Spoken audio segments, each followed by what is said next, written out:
मुख्यमंत्री योगी आदित्यनाथ रविवार को झांसी के दौरे पर पहुंचे।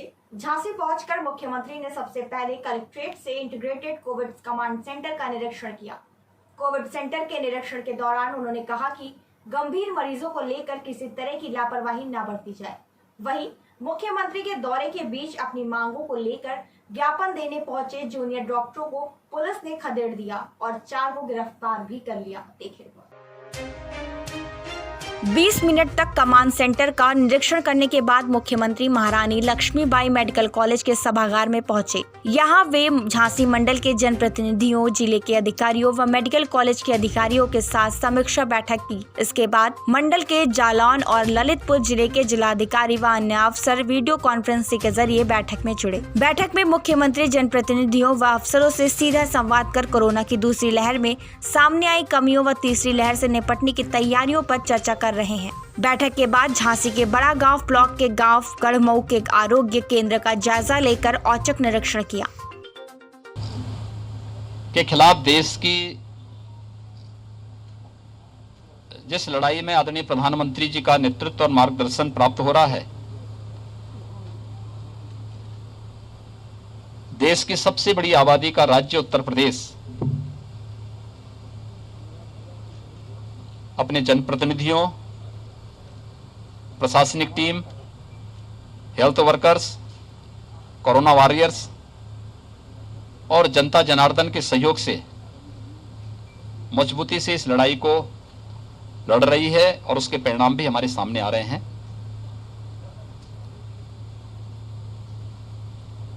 उत्तर प्रदेश के बारे में, सेकेंड वेव के बारे में कहा जाता था कि उत्तर प्रदेश सबसे बड़ा समस्याग्रस्त प्रदेश बन जाएगा और 25 अप्रैल से लेकर के 10 मई के बीच उत्तर प्रदेश में 1 लाख केस प्रतिदिन आएंगे।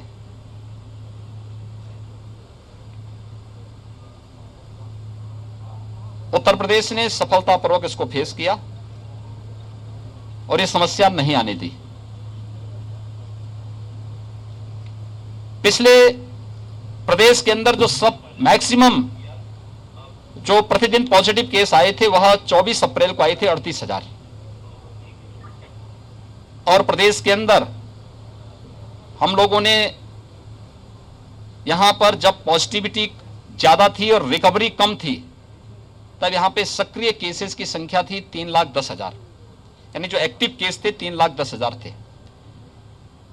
आज प्रदेश के अंदर जो पॉजिटिव केस आए हैं वह 38,000 से घट करके अब ये 4,800 तक आ गए हैं और जो प्रदेश के अंदर एक्टिव केस थे 3,10,000 30 अप्रैल को, आज प्रातः 6 बजे तक उनकी जो संख्या है यह घट करके अब 84,000 पे आ गई है।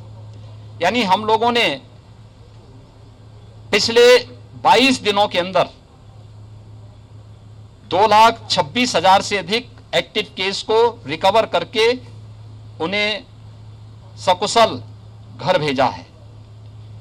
प्रदेश की रिकवरी इस समय 93% से अधिक है। प्रदेश के अंदर पॉजिटिविटी अभी 2 के आसपास है।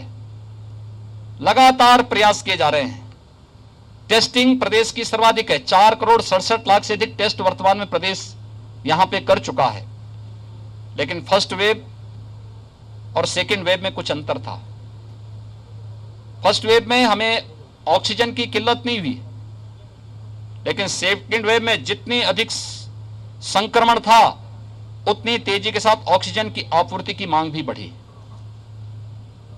और एक प्रकार से क्राइसिस से देखने को मिली।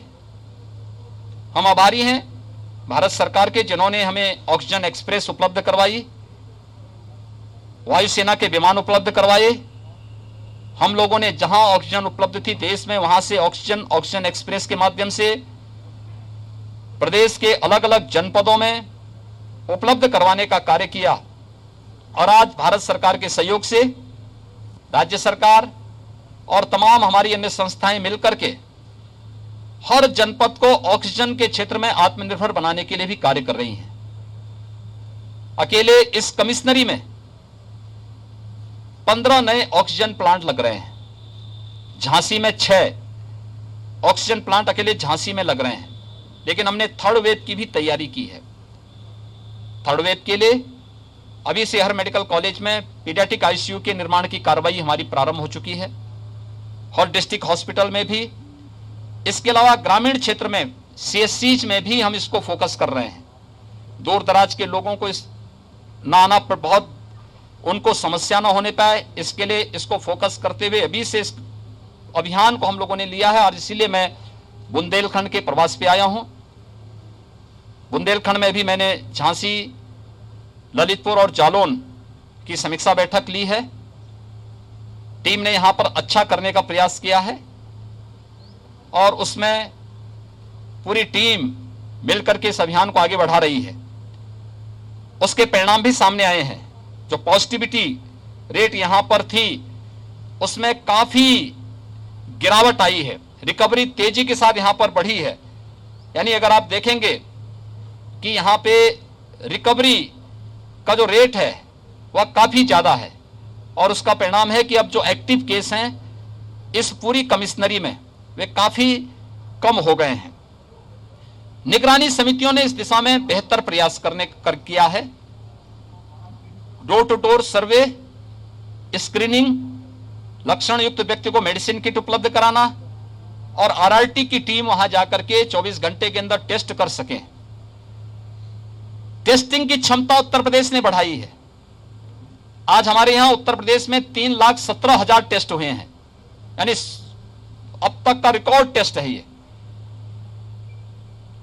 जब कोविड का पहला पेशेंट आया था उत्तर प्रदेश में पिछले वर्ष मार्च 2020 में, तब उत्तर प्रदेश में एक भी टेस्ट नहीं होता था। आज हम एक दिन में 3,17,000 टेस्ट करने की क्षमता विकसित कर चुके हैं।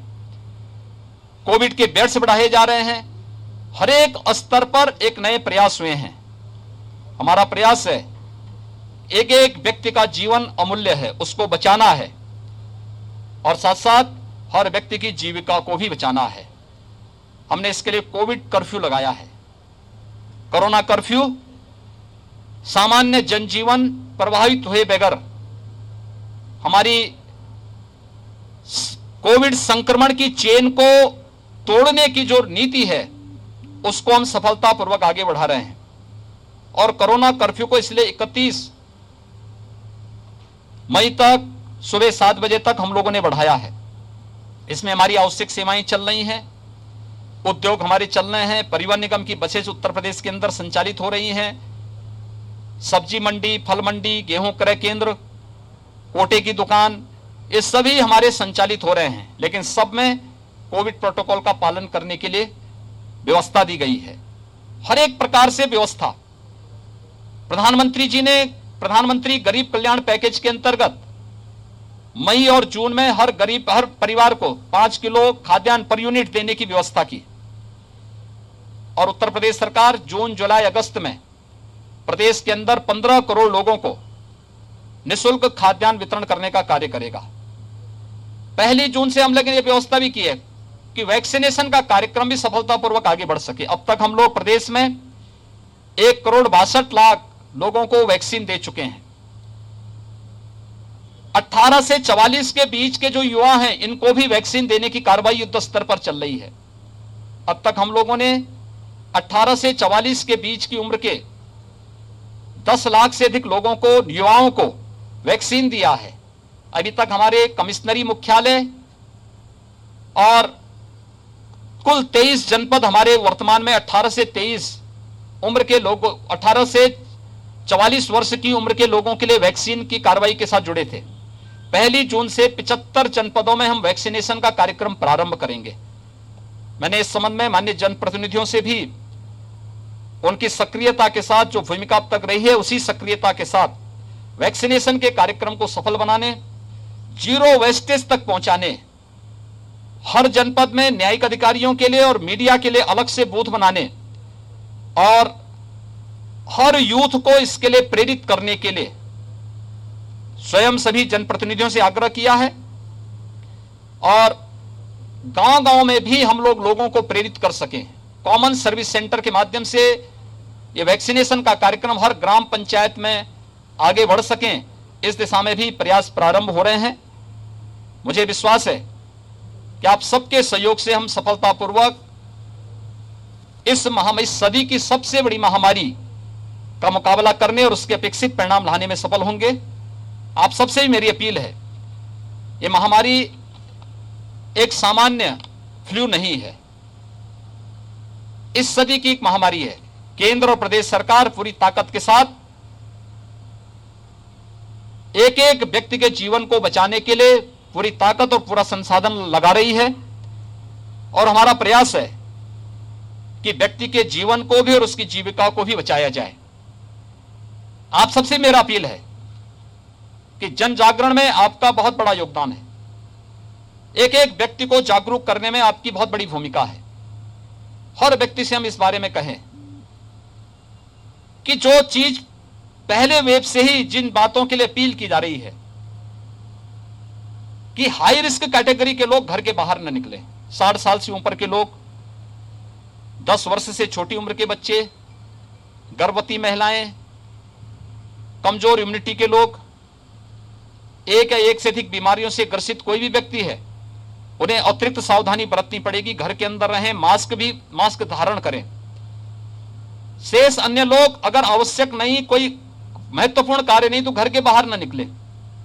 आवश्यक है तो मास्क लगा करके ही पब्लिक प्लेस पे आए। अगर हम ये सभी लोग इन चीजों के बारे में लोगों को जागरूक कर सकें, कोरोना प्रोटोकॉल का पालन करने के लिए लोगों को प्रेरित कर सकें, वैक्सीन के साथ सबको जोड़ सकें और वैक्सीनेशन के कार्यक्रम को भी सफलतापूर्वक आगे बढ़ा सकें, तो इस महामारी से सफलतापूर्वक हर गांव, हर कस्बा, हर जनपद, हर राज्य और पूरा देश सफलतापूर्वक निकल करके इस सदी की सबसे बड़ी महामारी को परास्त करने में सफल होगा। और हमें विश्वास है कि हम सभी मिलकर के इस महामारी का सफलतापूर्वक मुकाबला करेंगे। धन्यवाद जी।